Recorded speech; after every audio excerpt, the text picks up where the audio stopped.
Another thing I wanted to point out was I would not make this up. I would not say this if it weren't true with God's name in it. I swear this is true. It happened. This will be the beginning of my 34 story, though it's been going on for years. Every day there's 34s in my face, and I'll explain it all to you in a text coming up, post. But the point is, the day that speedometer cable came off, I was downtown Cleveland riding around, even talked to some cops that were hanging out, and I took off and left the cops, looked at my speedometer, and it was on 0, and I was like, oh shoot, my speedometer stopped working.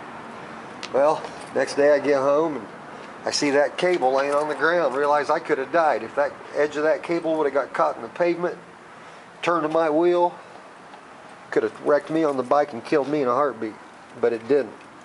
A couple days later I come home and I notice, of course, it stopped at 234.4 on the trip. That's not a coincidence. That was God telling me, hey, you know what? I'm going to smack you in the head like I did on your last Eliminator if you don't chill out on this bike. In South Carolina, I switched lanes. The car in front of me, when I switched lanes, locked up his brakes because they were missing a turn. And the guy behind me stopped and said, man, your head hit that car and you flipped head over foot 3 times like a rag doll. All I remember is standing up and knowing I was on pavement about to get hit again, and I couldn't stand up. I could only keep falling to my hands. Anyway, people came and helped me, and so there you go. Again, another 34 in my face, a matter of life and death. Matter of fact, the only problem I had with my first Eliminator before the crash was I was in New Mexico working in Roswell for TMC. I was redesigning a compressor bracket on the coach bus. And out there my speedometer cable broke, and that's when I went to the bike shop and got my cable and met up with the Texas and New Mexico chapter of this Harley gang. They had a party out in the middle of the desert next to a cliff.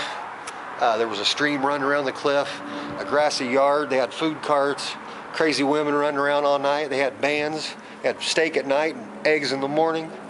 Had the best time on my old Eliminator. Here we go again.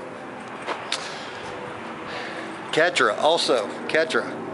I have the perfect place for my 34 necklace now that I have my 34 bike. Remember making that for me? Thank you. It'll always be with me when I ride. God bless. See ya.